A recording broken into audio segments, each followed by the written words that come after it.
Rural hospitals across the country are closing at the highest rates in decades. Since 2010, 83 have shut their doors. Desperate to stay open, some hospitals got caught up in dubious billing schemes.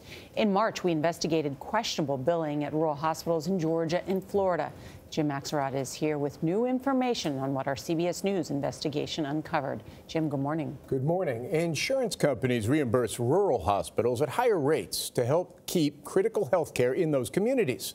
Those higher rates have made rural hospitals attractive targets for schemes that have generated nearly $500 million in billing that's allegedly fraudulent. In 2016, Missouri State Auditor Nicole Galloway began examining the finances of several rural hospitals in her state. One was Putnam County Memorial, a 15-bed hospital in Unionville, Missouri, struggling to keep its doors open. We were shocked when we started to look at the financial records and notice that tens of millions of dollars were coming through. I remember sitting down at the table with my audit staff, and I just said, we got to dig deeper on this. Her team discovered a management company called Hospital Partners had swooped in weeks before Putnam was about to close, promising to turn it around. They made deals with labs around the country to funnel billing for blood tests and drug screens through Putnam, which collects higher reimbursement rates as a rural hospital. Putnam kept about 15%, but most of the money was wired back to the labs and the management company. Essentially, the hospital appeared to act as a shell company for these questionable lab billings. How much money are we talking about? In a 6-month period, the hospital funneled through about $92 million in revenues. To put that in perspective, the previous year, their total revenues were $7.5 million. And it wasn't just happening at Putnam.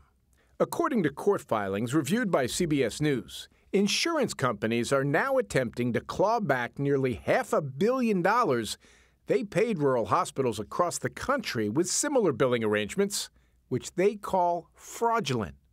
They all declined our request for an interview. And doing healthcare fraud the whole time. Almost exclusively healthcare fraud. So we sat down with Jason Mehta, a former federal prosecutor who specialized in healthcare fraud. The question's going to be, did the laboratories intend to cheat? Did they intend to trick? Did they mislead the insurance companies? Because simply making extra money isn't a crime in and of itself. It's the question of, was someone tricked? Was someone deceived? Insurance companies say one way labs deceived them was paying kickbacks to healthcare providers for specimens they could then bill at the higher reimbursement rates. We obtained this voicemail of a lab representative soliciting samples from a rehab center in California. He would send about, as soon as you guys sent 300 samples, he would just send you $100,000 right then and there. So I've never heard him. He usually doesn't do stuff like that. If I had heard that message and we were talking about Medicare money, I would be very, very concerned, and I would be opening an investigation immediately. Really seems to skirt a line, doesn't it? In my experience, some of the most sophisticated actors in this space, some of the ones that get the most amount of money from the healthcare programs, are those that know exactly where the line is and skirt right up to that line.